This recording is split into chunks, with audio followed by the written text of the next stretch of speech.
Hey everyone, before we dive in, don't forget to subscribe, hit that like button, and turn on notifications so you won't miss any of this story. I never thought I'd be the kind of person posting here, but life has a way of tossing you into situations you never imagined. I've been married to Linda for over 25 years. We have grown kids, a modest home, and what I thought was a comfortable life. I'm not saying our marriage was perfect. After all, 2 decades together brings its share of arguments over money, trivial annoyances, and the usual midlife crises, but I genuinely believed we were solid. Things started changing subtly, almost imperceptibly. Linda began leaving the house more often, always with vague explanations about meeting friends or going shopping. Her phone, which used to be perpetually lying on the kitchen counter, became her constant companion, always locked, always buzzing. She laughed less at my jokes and seemed more tense when I asked simple questions. At first, I brushed it off. Maybe she's just stressed, I thought. Then came the first incident that truly set off alarms. One morning, I was making coffee when I heard her voice on the phone, unusually quiet and almost conspiratorial. I couldn't make out much, but the tone wasn't for me. My heart sank in a way I didn't recognize. I tried to tell myself I was overreacting. I mean, we had decades of shared life together. Surely a friend could be trusted with a conversation like that. But deep down, I knew something had shifted. Later that week, I noticed a small but telling change. Linda's car was parked unusually far from the house. Not in the driveway like usual, but halfway down the block, and she seemed annoyed when I mentioned it. "I just didn't want to block the neighbor," she said, brushing me off. That brush off didn't sit right with me. By the end of that week, my unease had transformed into a gnawing suspicion. I started paying attention to little details. The way she hurriedly closed tabs on her laptop, how she suddenly cared about her appearance more than usual, and how she seemed irritated whenever I asked where she was going. There were too many tiny, scattered puzzle pieces, but I couldn't put my finger on the full picture yet. Then came the night that would change everything. I was in our bedroom, pretending to read, while she took a long bath. My eyes wandered to her purse, something I've never touched out of respect, and I noticed a small envelope sticking out of the side. Curiosity got the better of me. I slid it out and froze. Inside were tickets, hotel reservations, dates coinciding with days she said she was working late, and a receipt from a spa I didn't know about. That moment, right there, was the first real confirmation that something was terribly wrong. My chest tightened, my hands shook, and for the first time in decades, I felt the icy sting of betrayal. But even with this evidence, I wasn't ready to confront her yet. Part of me hoped I was mistaken, that there was some innocent explanation. But deep down, I feared there wasn't. This is where everything truly spiraled. I could feel my life's foundation cracking beneath me, and I didn't know if I was ready to face what was coming. I didn't know the full story, and I certainly didn't know how Linda would react if I did. After that chilling moment with the envelope, I couldn't sleep. My mind was spinning with possibilities, and I kept replaying her laugh, the subtle tension in her voice, all the little signs I had ignored. The next day, I tried to act normal, but it was impossible. Every glance at Linda felt loaded, and every casual comment she made seemed like a test I wasn't prepared for. Later that afternoon, I was looking for a pen in her home office when I noticed her laptop open. Normally, she locks it, but this time it was awake, and the screen had a paused message from a video chat I didn't recognize. My heart started racing. For reasons I can't explain, maybe desperation or instinct, I clicked to see her browsing history. What I saw made my stomach turn. There were hundreds of messages exchanged with someone named Mark. Funny, flirty, intimate messages that could only be described as, well, cheating. There were mentions of secret meetups, jokes about our little escape, and photos she thought I'd never see. I stared at the screen, numb, feeling my world collapse in slow motion.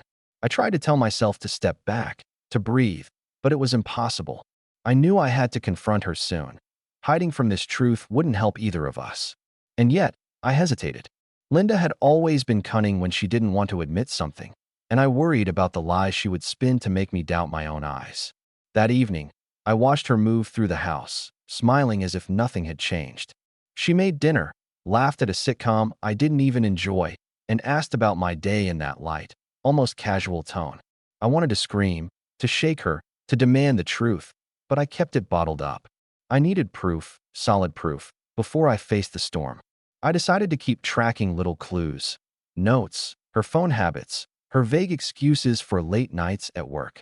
I started noticing patterns, dinners that lasted too long, sudden trips she didn't tell me about, texts deleted moments after she read them.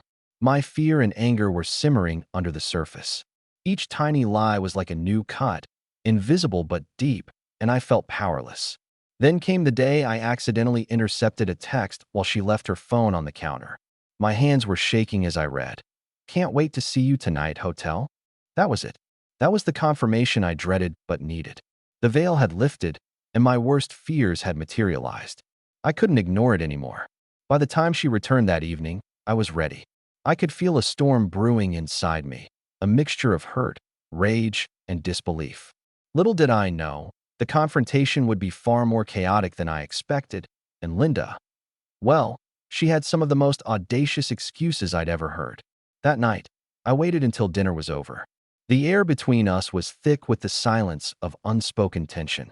I watched her pour wine, smiling, completely unaware, or pretending to be, of the storm I was about to unleash. My hands were shaking, but I forced myself to speak clearly. "Linda, we need to talk," I said. My voice sounded steadier than I felt. She paused, fork halfway to her mouth, and looked at me like I had suddenly grown a second head.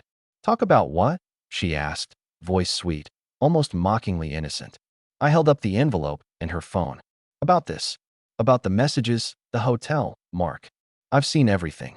Her face flickered through several expressions: shock, denial, panic, and then settled on something I didn't recognize. Arrogance. I don't know what you're talking about," she said, voice trembling slightly, but still full of bravado. "Maybe you're imagining things. Maybe you're paranoid. You've been under so much stress lately, honey." I felt my blood boil. Paranoid? Linda, this isn't imagination. These are texts, emails, receipts. You've been lying to me, sneaking around behind my back, planning this. My hands shook as I tried to keep my anger under control. She scoffed, leaning back in her chair, crossing her arms like a teenager caught red-handed. "Oh, come on. It's not what you think. Mark is just a friend. You always overreact. Why do you always have to make everything about you?" Every word was like a dagger. She wasn't just denying, it was gaslighting, twisting reality to make me doubt my own evidence. But I couldn't. I had seen it all. I pressed harder. "Linda, stop lying. You've been meeting him. You've been hiding things. I have proof, and I'm done pretending nothing's wrong. I need the truth. Now." She let out an exaggerated sigh, dropping her act for a second, but then quickly composed herself. "Fine," she said, almost flippantly. "Yes, I've spent time with him, but it's not what you think. It's complicated." "Complicated? It's betrayal, Linda. It's adultery. Don't sugarcoat it," I said, trying to keep my voice from shaking completely. She tilted her head, a smug, almost irritating look on her face. "You're making this such a drama. You think your life is all about truth and evidence? Maybe I needed excitement, a break from the monotony. You can't blame me for feeling alive again." The sheer audacity of it stunned me. The woman I'd loved for decades was twisting everything, blaming me, and acting like her betrayal was some sort of personal awakening. I realized then that this wasn't going to be a simple confrontation. This was going to be a battle, emotionally, mentally, and spiritually. I left the kitchen that night feeling like a shell of myself. Shock, anger, and deep sadness battled inside me. I couldn't sleep, couldn't eat. Every corner of our house reminded me of her lies, and I kept seeing the envelope and the texts flashing behind my eyelids. I knew one thing for certain. This wasn't just a hiccup. This was a turning point, and I had no idea what the next move should be. The days that followed the confrontation were a blur of confusion, anger, and grief. I couldn't focus on work, on our kids, or even on something as simple as watching TV. Every little thing reminded me of her betrayal. The way her laugh echoed through the house, the scent of her perfume, even the way the sunlight hit the dining room table where we had argued. I found myself replaying our life together, searching for signs I had missed, for moments that could have hinted at what was happening. Every shared memory suddenly felt tainted, like I had been living in a carefully crafted illusion. It was horrifying. I felt violated in a way I never knew was possible, emotionally naked, vulnerable, and betrayed. And then there was anger. Oh, the anger. Some days, I wanted to scream at her, to shake her until she admitted she had destroyed our marriage for fleeting excitement. Other days, I silently simmered, imagining every scenario in which I could reclaim control of my life. I knew, logically, that revenge would solve nothing, but emotionally, the urge was there, a dark ember threatening to consume me. Sleep became impossible. Nights were the worst.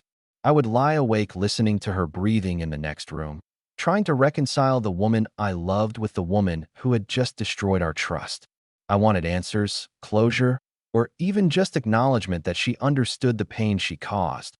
But every conversation spiraled into blame shifting and excuses.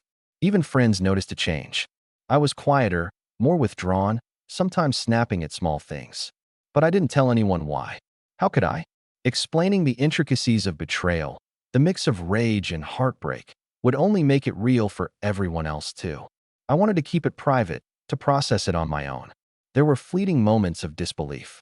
Sometimes I caught her looking at me with that same flippant smile, pretending life was normal, and I wondered if I would ever see her the same way again. It was exhausting, like my mind was running a marathon it could never finish. But amid the emotional chaos, there were moments of clarity. I realized that I had a choice. I could let this betrayal define me, break me entirely, or I could confront it head-on and reclaim my life. However that might look.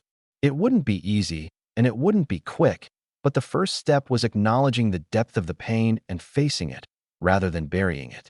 By the end of that week, I started to think about what my next move should be. Do I try to salvage the marriage, or do I prepare to let it go? The decision loomed over me like a shadow, and I knew the coming days would demand courage I wasn't sure I still had. After the first week of emotional chaos, I realized that doing nothing wasn't an option. I needed to figure out what I wanted and how I could move forward, whether that meant trying to save our marriage or preparing for life without her. But the decision wasn't simple. Years of shared life, memories, and routines made it feel almost impossible to imagine a future apart. I started observing Linda more closely, carefully watching her reactions, habits, and patterns.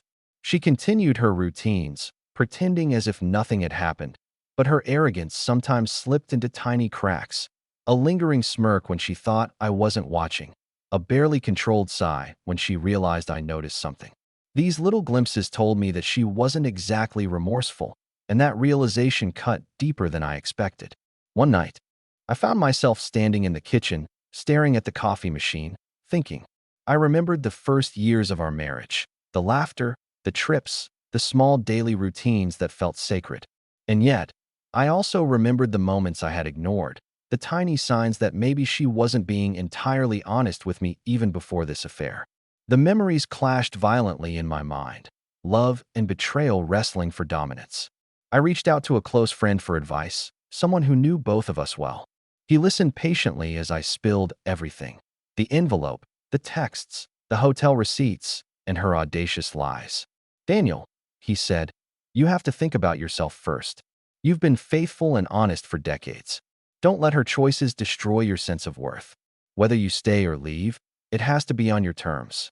That conversation gave me clarity. For the first time since discovering the affair, I felt a faint sense of control return. I realized I didn't have to rush a decision.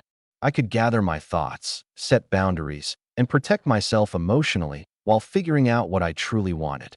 Then came an unexpected twist. A few days later, I discovered something that neither she nor I could have anticipated.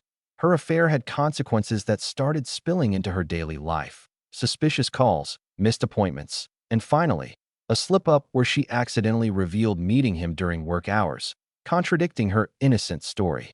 It was like the truth had started unraveling on its own, and I didn't have to force it.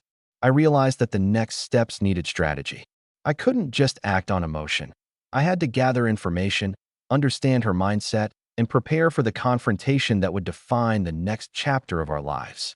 The house felt heavier, the silence louder, and I knew that the coming days would bring revelations I wasn't entirely prepared for. A few days after my private reflection, the house felt charged, tense, like the calm before a storm. I was observing Linda closely, not out of paranoia, but because I needed to understand the extent of her deception. And slowly, I started noticing cracks in her carefully constructed facade. It began with small things: She would misremember where she had been, claim she had spent hours at work when a neighbor confirmed she was out somewhere else, and even her social media activity betrayed her. Every tiny slip was like a piece of evidence I hadn't dared hope for, proof that my intuition was right all along. Then came the most shocking moment.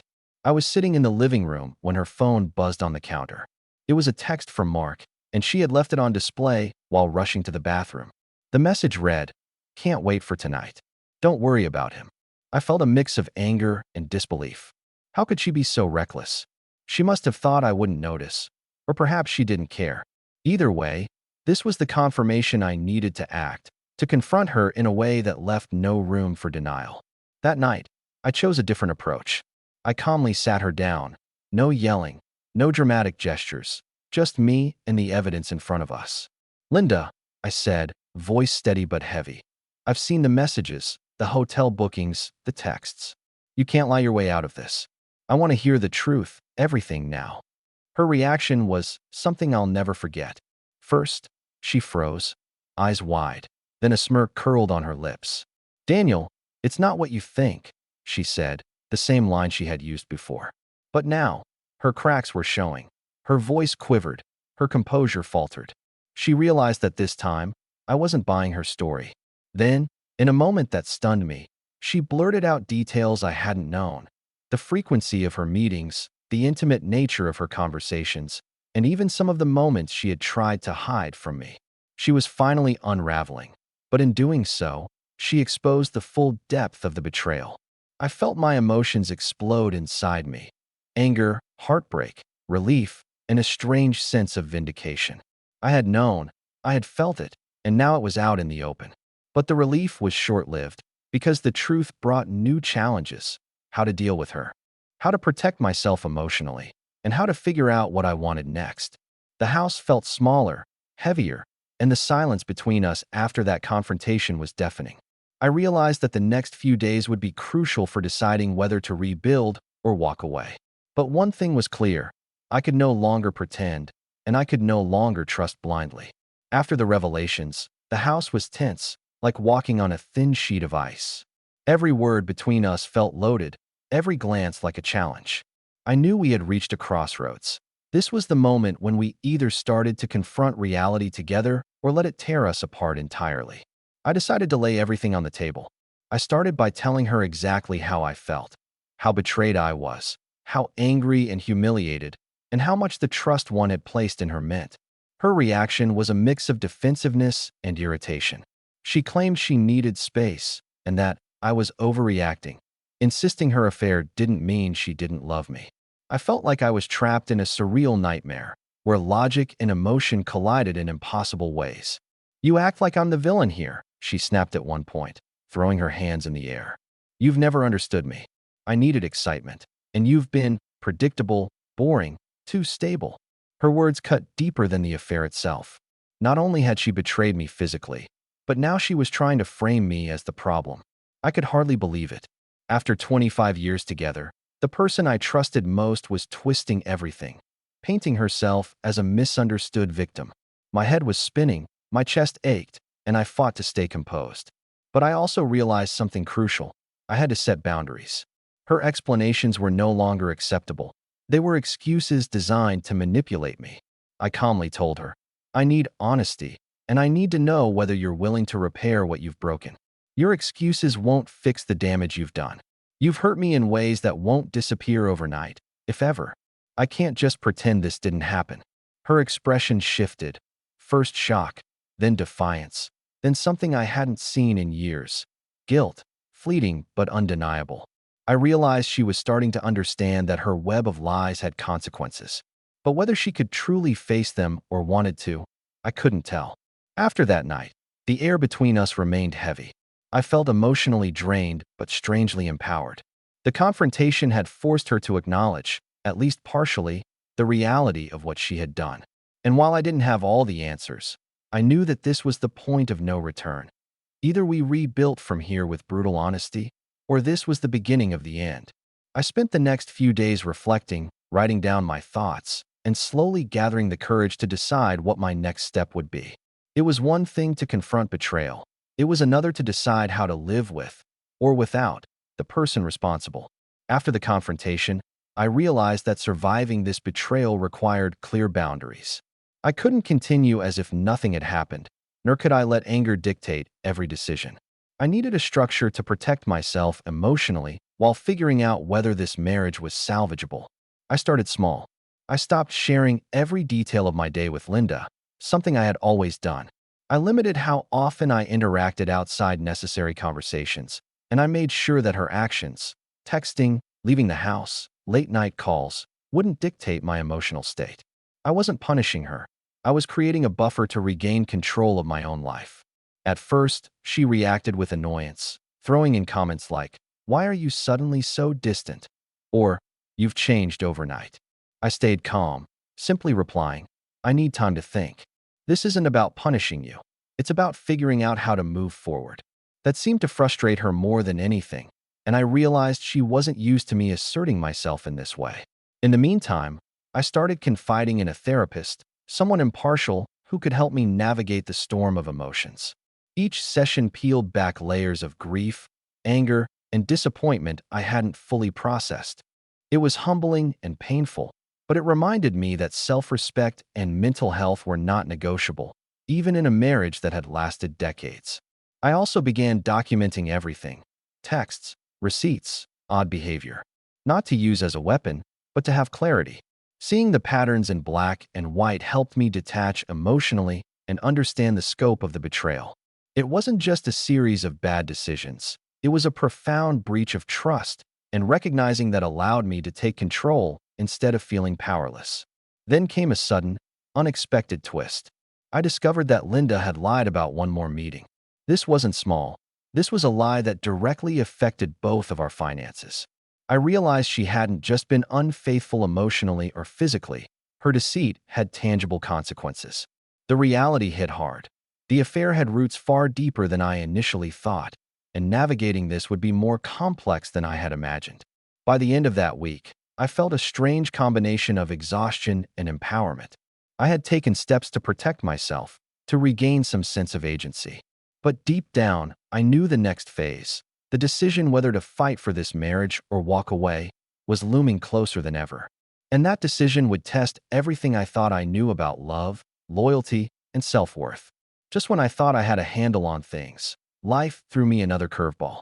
One afternoon, I received a letter in the mail, not from her, but from the hotel where she had secretly stayed with Mark.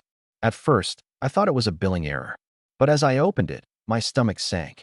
It was a formal notice, detailing charges, dates, and even additional services she had claimed were for work purposes.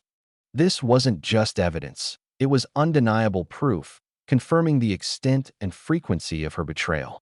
And it hit me in a way nothing else had before. Until now, I had been processing emotions, theories, and half-truths. Now, the reality was solid and inescapable. When I confronted her that evening, expecting denial, she surprised me by confessing, though begrudgingly. "Yes, Daniel," she said, voice sharp, eyes defiant. "I was with him. I lied. But it doesn't mean I don't love you. You're overreacting." Overreacting? The audacity. I felt my face flush with a mixture of disbelief and fury. Overreacting? I have receipts, dates, messages, and now a letter from the hotel confirming your lies. How can you sit there and tell me I'm overreacting? Her response was chilling. She leaned back, arms crossed, eyes narrowing. "You've always been so controlling. I needed freedom. I needed excitement. You wouldn't understand." It was as if she believed her selfishness was justified.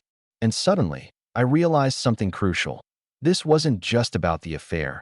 It was about the total erosion of respect, trust, and equality in our relationship. I wasn't just hurt. I was being gaslighted, manipulated, and cornered. The house felt suffocating after that confrontation. I wandered through our shared spaces, seeing traces of our life together that now felt tainted. Even the small things, the photos on the mantle, our wedding albums, the kitchen we had renovated together, suddenly carried the weight of betrayal. That night, I sat alone in the dark, realizing that the next step wasn't about anger or revenge, it was about survival. I needed to make a decision. Could I forgive and rebuild, or was this the moment to finally walk away? But before I could make that choice, Another unexpected twist would shake the very foundation of what I thought I knew about our lives. Just when I thought I had processed everything, life threw another, completely unexpected twist at me. A few days after confronting Linda about the hotel letter, I discovered something I never imagined. She had secretly been draining our joint savings to fund this affair. At first, I couldn't believe it. I double-checked the bank statements, going back months. The numbers didn't lie. She had withdrawn significant amounts, often justifying them as shopping or house expenses. It wasn't just betrayal of the heart. It was betrayal of our life together, of trust, of the security we had painstakingly built over decades. I felt like the ground beneath me had completely vanished. How could someone I loved and shared everything with hide something like this and betray me on so many levels? When I confronted her again, the reaction was almost comical in its audacity. "Daniel, it's not a big deal. We have enough money, and I just borrowed some for what I needed. You're blowing this out of proportion." Blowing this out of proportion? I stared at her in disbelief. This wasn't just about money. It was a symbol of total disregard for me, our marriage, and the life we had built. I realized then that her love was conditional, shallow, and entirely self-serving. The revelation forced me to act fast. I froze her access to the accounts and sought advice on protecting my finances, all while trying to process the emotional devastation. Every day, it seemed there was a new lie or betrayal to uncover. I started feeling like I was living in a suspense novel, one where the villain wasn't some stranger, but the person I had trusted the most. At the same time, my emotional state was a roller coaster. Some moments, I felt numb, almost detached from the chaos around me. Other moments, I felt an intense rage that I could barely contain. Nights were the hardest, lying awake wondering how someone could dismantle our life so casually. This twist forced a crucial realization. Even if I wanted to repair the marriage, I couldn't do it without safeguards, boundaries, and absolute honesty. And whether she was willing to meet me there, or if she would continue deceiving me, remained the ultimate question. I knew that the coming days would require difficult decisions. The choices I made next wouldn't just determine the future of the marriage.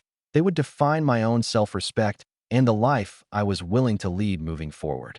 After discovering the financial deception, I realized I couldn't remain passive any longer. I needed to take control, not out of spite, but to protect myself and reclaim some sense of stability in a life that had been upended. I started by meeting with a financial advisor to secure our accounts, ensuring she couldn't access them without my knowledge.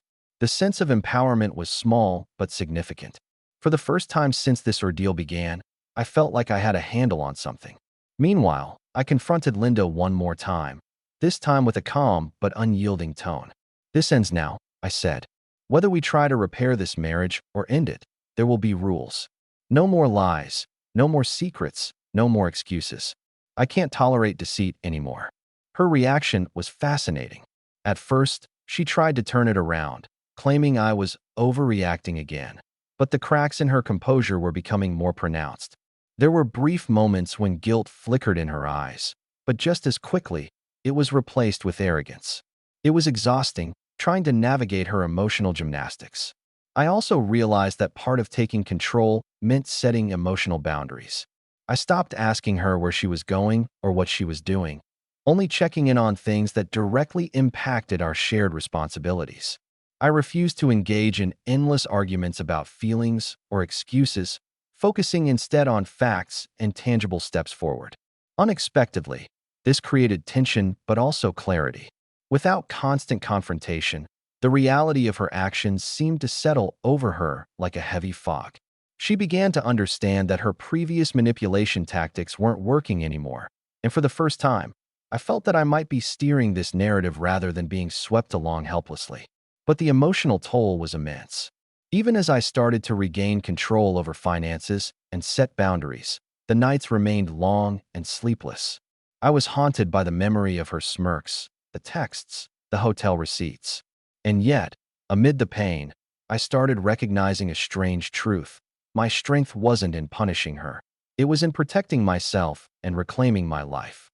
The coming days would force an even tougher decision, whether to attempt reconciliation under strict conditions or accept that walking away might be the only path to preserving my dignity. That decision would define not just the next chapter of my marriage, but the rest of my life. With the financial safeguards in place and boundaries set, I finally had the mental space to consider the bigger picture, the future of our marriage. For weeks, I had oscillated between anger, despair, and moments of hope that maybe, just maybe, we could rebuild.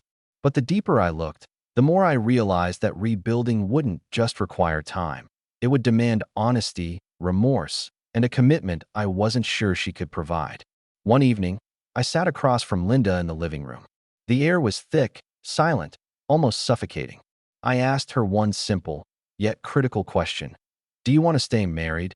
And if so, are you willing to do whatever it takes to earn back my trust? Her answer was evasive, as I had feared. I, I don't know. I love you, Daniel, but life is complicated. Maybe we can try. Her hesitation, that flicker of uncertainty, confirmed my fears. She had no real intention of facing the damage she had done. It was in that moment I realized that love alone isn't always enough. Decades together meant nothing if the foundation had been shattered by lies and betrayal. My heart ached, but my mind was clear. I had to prioritize my own well-being. Staying in a marriage without trust would be a slow, painful death. But life, as always, had more twists. The next day, I received an unexpected call from a mutual friend, someone who had been quietly observing the situation. They revealed that Mark, the man involved in the affair, had reached out to them in an attempt to manipulate the situation further. Suddenly, the affair wasn't just a private betrayal. It was a tangled web that could affect our wider social circle and even our family. The weight of it was crushing. It wasn't just about Linda's actions anymore. It was about navigating a minefield of deceit, gossip, and potential scandal. I realized that my decision couldn't be purely emotional. It had to be practical, strategic, and protective of my future. By the end of that day, I made my choice. I couldn't continue living in a house filled with lies, deceit, and manipulation. My dignity, mental health, and future happiness depended on reclaiming control of my life, even if it meant walking away from someone I had once loved deeply. Once I had made the decision, the next challenge was taking concrete steps towards separation. It wasn't easy. After 25 years together, our lives were intertwined: finances, property, routines, even friends and family. Untangling it all felt overwhelming, almost impossible. I began with practical measures. I contacted a lawyer to understand my rights and to ensure that any financial settlements would be fair. I documented everything: texts, receipts, evidence of the affair, and the financial withdrawals. It was tedious and emotionally draining, but I knew it was necessary. Every detail mattered, because I wasn't just protecting myself emotionally. I needed to safeguard my future. At the same time, I started distancing emotionally. I kept communication focused on logistics rather than feelings, which was incredibly difficult. There were moments when I caught her looking at me with that same smug expression, as if daring me to falter. But I stayed firm, reminding myself that my focus was on survival and clarity. Then came another twist. Linda, sensing the shift in power, tried to manipulate me with promises of change. "I can fix this," she said one evening, voice soft, almost pleading. "I'll do counseling. I'll be honest. Just don't leave." For a moment, a tiny part of me wavered. But I knew better. I could not rebuild a life on promises after decades of betrayal and blatant deceit. The days became a delicate balance between handling the practicalities of separation and managing the emotional storm within me. Every step forward felt heavy, but necessary. I realized that walking away wasn't about vengeance. It was about reclaiming my life, my dignity, and my peace of mind. And yet, just when I thought I had reached a turning point, one final revelation hit me. A discovery so unexpected it forced me to reevaluate not just the marriage, but Linda's entire world, and it made my decision to leave absolutely inevitable. Just when I thought I had seen the full extent of Linda's deception, life threw one final bombshell at me. While reviewing some old files for financial clarity, I stumbled upon a series of emails she had sent, not just to Mark, but to multiple colleagues and acquaintances, detailing secrets about our family, our finances, and even personal matters she had promised to keep private. It was shocking. I realized that her affair wasn't just about a fleeting thrill. It was about control, manipulation, and disregard for anyone but herself. The woman I thought I knew had been living a parallel life, one that I had no part in, and worse, that actively undermined everything we had built together. I confronted her immediately. There was no room for excuses this time. I laid out the emails, the receipts, the texts, everything in black and white. She looked at me, a flicker of panic crossing her face for the first time in weeks. Daniel, it's not like that, she stammered, but the evidence was undeniable. I felt a strange mixture of relief and sorrow. Relief that I finally had complete clarity, and sorrow for the decades of trust and love that had been so thoroughly betrayed. I knew, in that moment, that reconciliation wasn't an option, not without immense effort, accountability, and genuine remorse, none of which she had truly shown. That night, I packed a bag, secured the essentials, and made arrangements to stay elsewhere temporarily. It wasn't about escaping. It was about creating space to breathe, to think, and to reclaim a sense of self. For the first time in weeks, I felt a tiny spark of freedom amid the wreckage.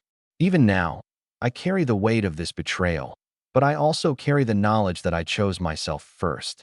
That, I realized, is the most important lesson from this ordeal.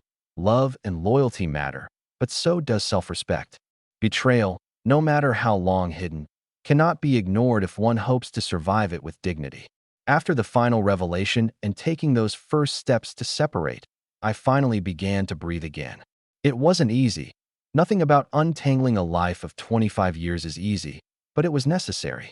The anger, heartbreak, and disbelief gradually gave way to clarity.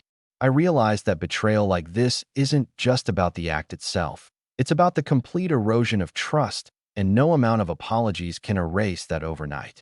Living through this taught me hard lessons. First, intuition is powerful. Those subtle changes I noticed early on weren't coincidences. Listening to that inner voice saved me from further deception. Second, boundaries are essential.